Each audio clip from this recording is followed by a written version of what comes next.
کل قیامت کے دن ایک عورت 4 مردوں کو جہنم میں لے جائے گی۔ عرض کیا گیا وہ کیسے؟ فرمایا ایک عورت کو حکم ہوگا جہنم کا تو وہ عرض کرے گی مالک میرے باپ کو بلایا جائے۔ باپ کو بلایا جائے گا، یا اللہ یہ میرا باپ ہے، میں اس کی بیٹی، میری تربیت کا جوہر اس کے ہاتھ میں تھا، آج جن بدکاریوں اور گناہوں کے سبب جہنم میں جا رہی ہوں اس کا ذمہ دار یہ ہے۔ وہ باپ جس نے اپنے بیٹی کو سب کچھ دیا، اپنی اولاد کی تعلیم کے لیے اپنے پلاٹ بیچ دیے، جائیدادیں فروخت کر دی، نہیں دیا تو دین نہیں دیا، کل قیامت کے دن وہ اللہ کے حضور کیا جواب دے گا؟ ارشاد ہوگا اسے بھی پکڑو، اس کے باپ کو بھی پکڑو اور جہنم میں لے جاؤ۔ عرض کرے گی نہیں مالک میرے بھائی کو بلایا جائے۔ بھائی کو بلایا جائے گا، مالک یہ میرا بھائی ہے، میں اس کی غیرت تھی، میں جن راہوں پہ چل کر کے تیرے عتاب اور تیرے قہر و غضب کی حقدار بنی اس کا ذمہ دار یہ ہے، اگر یہ مجھے روکتا، اپنی آبرو کی حفاظت کرتا، اپنی ناموس کا پہرا دیتا تو میں ان راستوں کی مسافر کیسے بنتی؟ میری خرابی کا ذمہ دار یہ ہے۔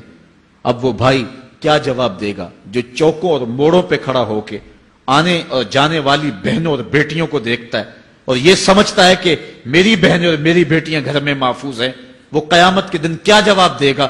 ارشاد ہوگا اسے بھی پکڑو، اس کے باپ کو بھی پکڑو، بھائی کو بھی پکڑو، جہنم میں لے جاؤ۔ عرض کرے گی نہیں مالک میرے شوہر کو بھی بلایا جائے۔ بلایا جائے گا، مالک یہ میرا شوہر ہے اور میں اس کی بیوی، میری تربیت کا جوہر ماں باپ کے بعد اس کے ہاتھ میں تھا اور اس کے پاس طلاق کی دھمکی ایسی چیز تھی، مجھے جو چاہتا منواتا اور جس انداز میں ڈھالنا چاہتا مجھے ڈھال لیتا، لیکن اس نے مجھے کبھی راہ حق کی طرف نہیں بلایا تھا۔ وہ شوہر کیا جواب دے گا جو خود اپنے دوستوں کو چائے پہ بلا کے اور اپنی بیوی کو سامنے برہنہ منہ بٹھا کے بعد میں اس کے حسن کی داد مانگتا ہو، بتاؤ بھابی کیسی ہے؟ تو وہ کیا جواب دے گا قیامت کے دن؟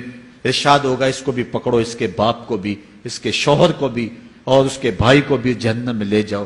عرض کرے گی نہیں مالک میرے بیٹے کو بھی بلایا جائے۔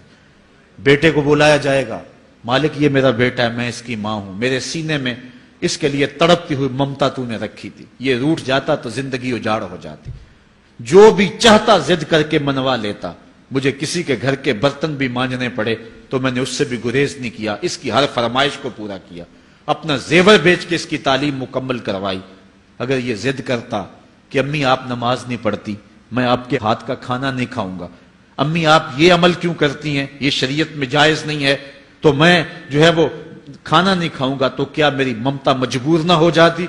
اس نے ساری زندگی کیا مجھے اس کے بارے میں کوئی کہا تھا، نیکی کی طرف بلایا تھا، بدی سے روکا تھا؟ جس بیٹے نے اپنی ماں سے ہر ضد پوری کروائی ہو تو اس نے صرف دین کے بارے میں کوئی ضد نہیں کی ہے، تو وہ کل قیامت کے دن کیا جواب ہوگا؟ ارشاد ہوگا اسے بھی پکڑو، اس کے باپ کو بھی پکڑو، اس کے خامن کو بھی پکڑو، بھائی کو بھی پکڑو، بیٹے کو بھی پکڑو اور 5 کو گھسیٹ کے جہنم میں لے جاؤ۔